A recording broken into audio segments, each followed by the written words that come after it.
Dear students and dear friends, एक बार फिर स्वागत है अपने चैनल पॉलिटिकल साइंस एसवीएम में। मैं विकास। प्यारे दोस्तों, आइए आज हम लोग सॉल्व करते हैं बीपीएससी द्वारा आयोजित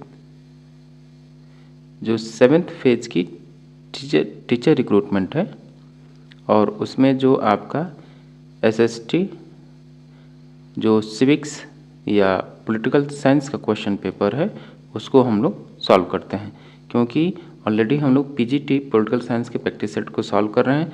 और ज़रा इस वजह से हम लोग सॉल्व कर रहे हैं तो ज़रा देख लें कि हाई स्कूल या 9-10 में या टीजीटी में सोशल साइंस का या सामाजिक विज्ञान का क्वेश्चन पेपर कैसा आया है, क्योंकि किसी भी एग्ज़ाम के लिए बेहद ज़रूरी है कि आप प्रीवियस ईयर क्वेश्चन पेपर कितना अटेम्प्ट करते हैं या सॉल्व पेपर कितनी बार आप सॉल्व करते हैं। उससे आपकी जो तैयारी है उस पर बेहद पॉजिटिव इफेक्ट या आपका कॉन्फिडेंस लेवल बढ़ता है। तो इसलिए ज़रूरी है कि आप जो प्रीवियस ईयर क्वेश्चन पेपर है उसको अधिक से अधिक सॉल्व करें। तो उसी क्रम हम लोग आज एसएसटी के केवल क्वेश्चन पेपर को सॉल्व करेंगे।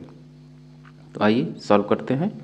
प्यारे दोस्तों, आगे बढ़ने से पहले आपसे रिक्वेस्ट है कि जिन साथियों ने अब तक चैनल को सब्सक्राइब नहीं किया है, प्लीज़ आप जल्द से जल्द सब्सक्राइब कर लीजिए। और साथ ही किसी प्रकार का डाउट है तो आप कमेंट बॉक्स में कमेंट कर सकते हैं, और वीडियो पसंद पड़े तो आप इसको अपने दोस्तों में अधिक से अधिक शेयर कीजिए। तो टीजीटी पॉलिटिकल साइंस का पेपर हम लोग सॉल्व कर रहे हैं, और ये बीपीएससी द्वारा आयोजित 2019 का एग्ज़ाम हुआ, जो 2023 में हुआ, उसी का पेपर है ये।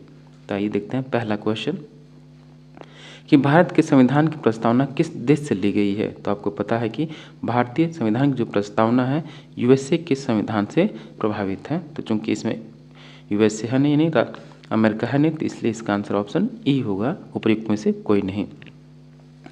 क्वेश्चन नंबर 2 है, अधिकतम निर्वाचन क्षेत्रों वाले राज्यों को उनके बढ़ते क्रम में व्यवस्थित कर सही विकल्प का चयन करें। तो सबसे पहले आपको देखना है कि बढ़ते क्रम में निर्वाचन क्षेत्र, यानी किस निर्वाचन क्षेत्र में सबसे ज़्यादा सीटें हैं, फिर उससे ज़्यादा बढ़ते क्रम में जाना है। तो आपको पता चलेगा उत्तर प्रदेश में सबसे ज़्यादा सीटें हैं, उसके बाद महाराष्ट्र में है, उसके बाद पश्चिम बंगाल, और उसके बाद बिहार में। तो चूंकि आपसे पूछा बढ़ते क्रम में, याद रखिए बढ़ते क्रम में, यानी जो सबसे पहले कम, उससे ज़्यादा, तो उस हिसाब से जो आपके ऑप्शन है सारे डिसमैच हैं। अगर पूछता कि सबसे ज़्यादा सीटों के क्रम में व्यवस्थित करें, तो उस हिसाब से आपका जो आंसर होगा ये होगा। पहले यूपी में आपके 80 सीटें हैं, महाराष्ट्र में 48 सीटें हैं, पश्चिम बंगाल में 42 और बिहार में 40 सीटें हैं। क्वेश्चन नंबर 3, क्यों लोकतंत्र सरकार का एक बेहतर प्रारूप है। तो लोकतंत्र जो है सरकार का बेहतर प्रारूप इसलिए है कि यह अधिक उत्तरदायी है, इसमें निर्णय लेने की थोड़ी विशिष्टता भी है, यह मतभेद एवं संघर्ष का निपटारा भी करता है। तीनों ऑप्शन सही हैं, तो इसलिए इसका आंसर ऑप्शन डी होगा, उपयुक्त में से एक से अधिक। क्वेश्चन नंबर 4 देखिए, राष्ट्रपति अपने अधिकारों का निस्तारण किसकी सलाह से करता है। तो मंत्रिपरिषद की सलाह से वो अपने कार्य करता है। अनुच्छेद 53 को पढ़िए या 74-75 को, तो उसमें क्लियर है कि प्रधानमंत्री अपने समस्त कार्यों का जो निस्तारण है या अपनी जो कार्यपालिका शक्तियाँ हैं मंत्रिपरिषद की सलाह से कार्य करता है। तो ऑप्शन ए राइट आंसर होगा। क्वेश्चन नंबर 5 है, दल बदल विरोधी कानून क्या सुझाव देता है। जो दल विरोधी कानून है दल बदल, क्योंकि जो आपका 70 और 80 के दशक में एक सिद्धांत चल रहा था आयाराम गयाराम, यानी प्रत्येक जो कानून में अधिकतर नेता कभी इस पार्टी में बदल जाते थे तो कभी उस पार्टी में चले जाते थे। इसी को रोकने के लिए 1985 में 52वां संविधान संशोधन आया, 52 सेकेंड अमेंडमेंट 1985, जिसको हम दल बदल निरोधक कानून कहते हैं। तो इसका सही आंसर होगा कि दल बदल विरोधी कानून क्या सुझाव देता है, आंतरिक मामलों में विनियमन, पार्टियों को बदलने से रोकने के लिए संशोधित करना, या उनका इनकम टैक्स रिटर्न भरना। तो ऑप्शन बी राइट होगा कि पार्टियों को बदलने से रोकने के लिए संशोधित करना। क्वेश्चन नंबर 56 है, किसका कथन है लोकतंत्र सरकार जनता की, जनता के लिए, जनता का के द्वारा है। बेहद महत्वपूर्ण प्रश्न है और बेहद आसान सा है। इस प्रश्न को आप छठी से पढ़ते आ रहे हैं। लोकतंत्र है जनता का, जनता के लिए, जनता के द्वारा शासन है। तो ये अब्राहम लिंकन का कथन है। क्वेश्चन नंबर 7 है कि शिक्षा का अधिकार यानी RT राइट टू एजुकेशन जो 1 अप्रैल 2010 को प्रभाव में आया किस मौलिक अधिकार के अंतर्गत आता है। तो ये है आपका जो आपका स्वतंत्रता का अधिकार है, आर्टिकल 21A में शामिल है, ये याद रखिएगा। तो स्वतंत्रता के अधिकार में शामिल है। क्वेश्चन नंबर 8 कि किस संशोधन अधिनियम द्वारा संविधान में मौलिक कर्तव्य 1976 में निहित हुए। तो मौलिक कर्तव्य आपका जो 42वां संविधान संशोधन है 1976 में शामिल हुए और सरदार स्वर्ण सिंह की समिति पर इसको शामिल किया गया और रूस के संविधान से ये प्रेरित है। नेक्स्ट क्वेश्चन है क्वेश्चन नंबर 9, इनमें से कौन संविधान सभा का सदस्य नहीं था। तो पहले दोस्तों शरद चंद्र बोस, सरोजिनी नायडू और मौलाना अबुल कलाम आज़ाद तीनों लोग संविधान सभा के सदस्य थे। तो इसलिए इसका आंसर ऑप्शन ई होगा, उपर्युक्त में से कोई नहीं। क्वेश्चन नंबर 10 है, धन विधेयक के बारे में निम्नलिखित में से कौन से कथन असत्य हैं। तो धन विधेयक कोई जो नहीं है कि वित्तीय मामले से है, तो असत्य है इनमें से। हाँ, असत्य पूछा आपसे, ये ध्यान रखना है। तो यह केवल वित्तीय मामले से संबंध सही है। यह केवल लोकसभा में प्रस्तावित हो सकता है, ये भी सही है। और 1-2 सही है। तीसरा कि यह केवल राज्यसभा में प्रस्तावित हो सकता है, बिल्कुल नहीं, केवल लोकसभा में प्रस्तावित हो सकता है, तो ये गलत है। तो अब ऑप्शन देखिए 1-2 आपके सही है, तो 1-2 किसी ऑप्शन में नहीं है, तो इसलिए इसका answer option E right answer होगा, उपयुक्त में से कोई नहीं। नेक्स्ट क्वेश्चन है क्वेश्चन नंबर 11, भारतीय उच्च न्यायालय अस्तित्व में कब आया। तो भारतीय उच्च न्यायालय कब अस्तित्व में आया। तो 28 जनवरी 1950 को इसका उद्घाटन हुआ, याद रखिए। चूँकि ऑप्शन में नहीं है तो इसलिए ई आंसर होगा, उपयुक्त में से कोई नहीं। क्वेश्चन नंबर 12 है, लोक अदालत के बारे में निम्नलिखित कथनों पर विचार कीजिए। तो लोक अदालत कथन पे आपको विचार करना है। तो यह एक सस्ती न्यायिक सेवा है,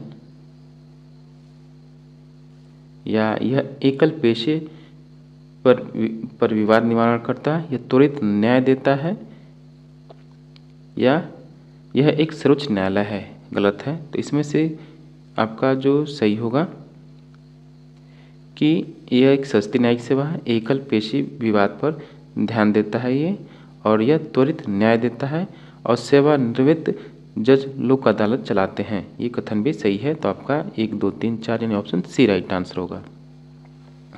क्वेश्चन नंबर 13, विश्व के किस देश द्वारा 1948 से लेकर 89 के मध्य रंगभेद का एक आधिकारिक नीति की तरह पालन किया गया। तो ये होगा आपका दक्षिण अफ्रीका। इसके विरोधी आपके नेल्सन मंडेला हुए। नेक्स्ट क्वेश्चन है क्वेश्चन नंबर 14, राष्ट्रीय वोटर दिवस कब मनाया जाता है, यानी राष्ट्रीय मतदाता दिवस कब मनाया जाता है। तो याद रखिए 25 जनवरी को मनाया जाता है, क्योंकि 25 जनवरी 1950 को ही इसकी स्थापना होती है, किसकी, भारतीय निर्वाचन आयोग की। इस वजह से आप प्रतिवर्ष राष्ट्रीय मतदाता दिवस के रूप में मनाते हैं। नेक्स्ट क्वेश्चन है क्वेश्चन नंबर 15, संयुक्त राष्ट्र परिषद के बारे में कौन सा कथन असत्य है।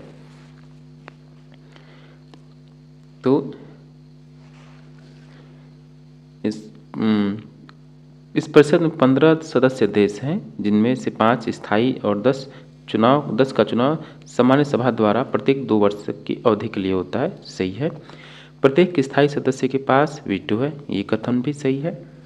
IMF एवं विश्व बैंक इसकी निधिकरण एजेंसियां, ये आपका गलत है। तो ऑप्शन सी गलत होगा। तो इसका आंसर सी राइट आंसर है। क्वेश्चन नंबर 16 कि चुनावी कदाचारों पर निम्नलिखित में से कौन सा कथन प्रतिभारित है।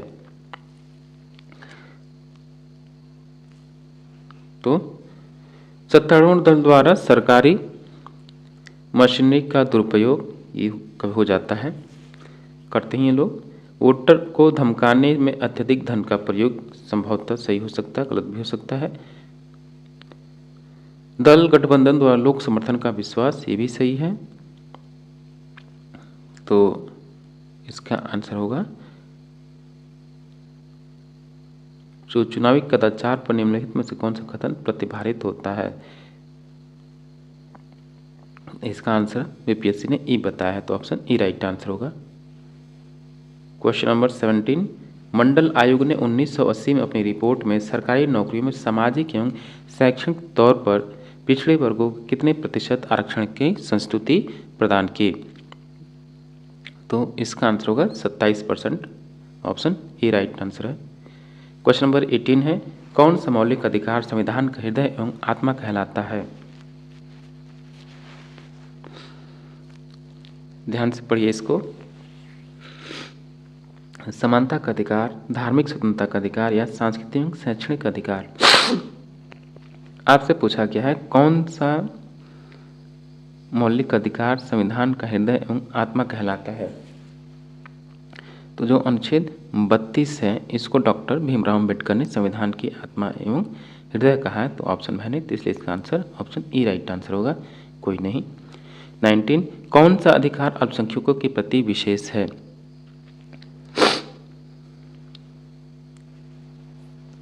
अल्पसंख्यकों के प्रति कौन सा आपका 29 और 30 है, तो इसमें है नहीं, तो इसका भी आंसर ई होगा, उपयुक्त में से कोई नहीं।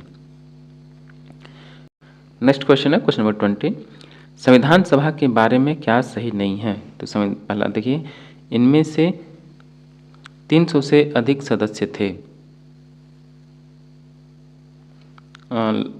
389 प्रथम जो पहली बार संविधान सभा गठित हुई तो लगभग 300 के आसपास थे, तो ये कथन आपका सही होगा। अब पूछ रहा है कि जुलाई 1946 में इसकी प्रथम बैठक हुई, ये गलत है। दिसंबर 1946 कहिए आप इसको, 9 दिसंबर 1946, 9 दिसंबर 1946 को इसकी प्रथम बैठक हुई, न कि जुलाई 1946, तो बी गलत होगा। इसने 1935 के अधिनियम से बहुत से विवरण एवं विधियों का भी अभिग्रहण किया, ये सही होगा, तो इसलिए इसका answer option B right answer है, क्योंकि ये गलत है। क्वेश्चन नंबर 21, निम्नलिखित में से कौन सा बेल्जियम मॉडल का तत्व नहीं है। तो कौन सा बेल्जियम मॉडल का तत्व नहीं है, कोई सा इसमें से नहीं है, तो ऑप्शन ई राइट आंसर होगा। क्वेश्चन नंबर 22, सिंहली को एकमात्र आधिकारिक भाषा के रूप में मान्यता देने के लिए किस वर्ष में एक अधिनियम पारित किया गया। तो क्वेश्चन नंबर 22 होगा, तो वहाँ 1956 में श्रीलंका को एकमात्र सिंहली को एकमात्र भाषा, राष्ट्रीय भाषा का दर्जा देने से तमाम तरह के दंगे फसाद हुए और आज भी वो संघर्ष जारी है, तो ऑप्शन बी राइट आंसर होगा इसका। क्वेश्चन नंबर 23, पावर शेयरिंग के बारे में निम्नलिखित में से कौन सा कथन गलत है। पावर शेयरिंग के बारे में कौन सा कथन गलत है। सत्ता सरकार के विभिन्न अंगों के बीच साझा की जाती है, सही है। सत्ता विभिन्न स्तर पर सरकारों के बीच भी साझा की जाती है, ये भी सही है। प्रत्येक समाज को किसी न किसी रूप में शक्ति बंटवारे की आवश्यकता होती है, भले ही वह छोटा हो या सामाजिक विभाजन न हो, ऑप्शन सी भी सही है। इसमें पूछा है कौन सा कथन गलत है, कोई कथन गलत नहीं है, तो ऑप्शन ई राइट आंसर होगा, उपयुक्त में से कोई नहीं। क्वेश्चन नंबर 24 देखिए, निम्नलिखित में से कौन सा समवर्ती सूची में शामिल है। तो समवर्ती सूची में कौन कौन से विषय शामिल हैं, तो आपके जंगल जो है समवर्ती सूची में है, कृषि और पुलिस तो राज्य सूची में है, तो ऑप्शन ए राइट आंसर होगा। क्वेश्चन नंबर 25, निम्नलिखित में से किस देश में सार्वजनिक जीवन में महिलाओं की भागीदारी सबसे कम है।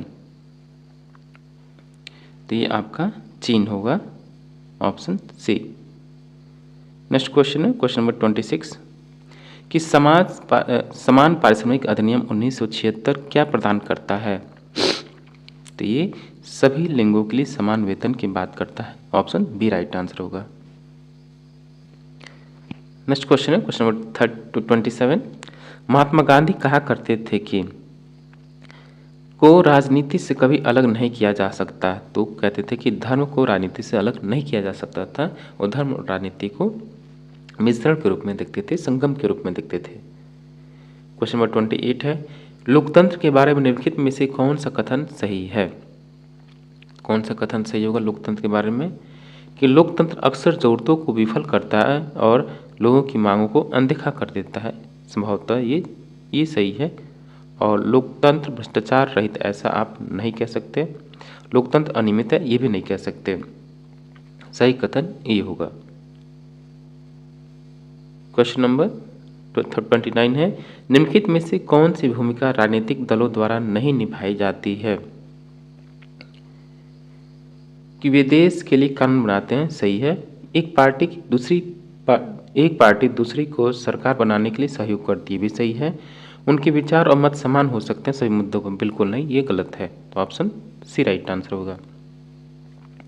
नेक्स्ट क्वेश्चन है क्वेश्चन नंबर 30, एक राज्य पार्टी बनने के लिए एक पार्टी को राज्य की विधानसभा के चुनाव में कुल वोटों का कम से कम कितना प्रतिशत सुरक्षित करना होगा, तभी वो राज्य स्तरीय पार्टी का दर्जा उसे प्राप्त हो सकेगा। तो इसका होगा कम से कम वैध मतों का 6% उसे मत मिले हों।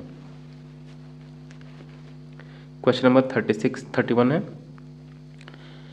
निम्नलिखित में से कौन सा देश एक साथ आने वाले संघ के अंतर्गत आता है? एक साथ आने वाले संघ के अंतर्गत आता है तो है आपका Switzerland. Option B right answer होगा। क्वेश्चन नंबर 32, जब केंद्र और राज्य सरकारों से शक्ति लेकर स्थानीय सरकार को दे दी जाती है तो उसे क्या कहा जाता है? तो हम इसको विकेंद्रीकरण बोलते हैं, डिसेंट्रलाइजेशन ऑफ पावर बोलते हैं। ऑप्शन ए राइट आंसर होगा। नेक्स्ट क्वेश्चन है क्वेश्चन नंबर 33, कि काली शक्ति यानी ब्लैक पावर आंदोलन कब उभरा? ब्लैक पावर आंदोलन कब उभरा, ये नया प्रश्न है। तो 33 का ऑप्शन बी होगा 1966। क्वेश्चन नंबर 34, भारत के संविधान का कौन सा अनुच्छेद भारतीय निर्वाचन आयोग से संबंधित है? तो भारतीय निर्वाचन आयोग से संबंधित आपका अनुच्छेद 324 है। इसी में भारतीय निर्वाचन आयोग की स्थापना से संबंधित प्रावधान है। क्वेश्चन नंबर 35 देखिए, भारतीय संविधान का अनुच्छेद 300 किससे संबंधित है? आर्टिकल 300 किससे संबंधित है? यह है आपका मुकदमे एवं कार्रवाई से संबंधित है। ऑप्शन ए राइट आंसर होगा। क्वेश्चन नंबर 36, भारत का राष्ट्रपति कितनी बार पुनः निर्वाचन के लिए पात्र हो सकता है? संविधान में ऐसे कोई व्यवस्था नहीं है कि भारत का राष्ट्रपति एक या दो ही बार राष्ट्रपति बन सकता है। वो चाहे तो कितनी भी बार वो चुनाव लड़ सकता है। तो इसका आंसर होगा ऑप्शन ए। क्वेश्चन नंबर 37 देखिए, भारतीय संविधान को बनाने में कितना समय लगा? तो आप सभी को पता है कि 2 वर्ष 11 माह 18 दिन। ऑप्शन सी राइट आंसर होगा। क्वेश्चन नंबर 38 है, लोकसभा में प्रथम महिला सभापति कौन थी? लोकसभा में प्रथम महिला सभापति कौन है? तो मीरा कुमार है। ऑप्शन सी राइट आंसर होगा। क्वेश्चन नंबर 39, किस वर्ष राष्ट्रीय मानवाधिकार आयोग की स्थापना की गई? ये बेहद महत्वपूर्ण क्वेश्चन है, आपसे बार बार पूछा जाता है। तो राष्ट्रीय मानवाधिकार आयोग की स्थापना जो होती है 1993 में होती है। 1993 में, चूंकि ऑप्शन है नहीं तो इसलिए इसका आंसर ई होगा, उपयुक्त में से कोई नहीं। क्वेश्चन नंबर 40 है, भारतीय संविधान के अनुच्छेद 360 में राष्ट्रपति को किसकी घोषणा करने का अधिकार है? तो अनुच्छेद 360 जो है वो आपका वित्तीय आपात से संबंधित है। और 352 राष्ट्रीय आपात, 356 राज्यों में संवैधानिक तंत्र विफलता है, राष्ट्रपति शासन से संबंधित है। तो इसका आंसर होगा ऑप्शन ए वित्तीय आपातकाल। तो डियर स्टूडेंट्स, हमने पढ़ा आज जो बीपीएससी द्वारा आयोजित जो 7th फेज की एग्जाम है, जिसमें एसएसटी का जो टीजीटी का पेपर हुआ उसको हमने सॉल्व किया। क्योंकि हम लोग पॉलिटिकल साइंस के प्रैक्टिस सेट सॉल्व कर रहे हैं, उसी क्रम में ये बेहतर लगा कि देख लिया जाए कि टीजीटी में किस प्रकार के प्रश्न आपसे पूछा गया है। तो वो भी आपके एग्जाम के लिए बेहद जरूरी है। हो सकता है कुछ क्वेश्चन रिपीटेड हो जाए, इसलिए हमने इसको सॉल्व किया। और फिर से चलते चलते आपसे रिक्वेस्ट है कि चैनल को आप जरूर से ज़रूर सब्सक्राइब कीजिए, अपने दोस्तों में से अधिक शेयर कीजिए। मिलते हैं आपसे नेक्स्ट वीडियो में। Thank you for watching.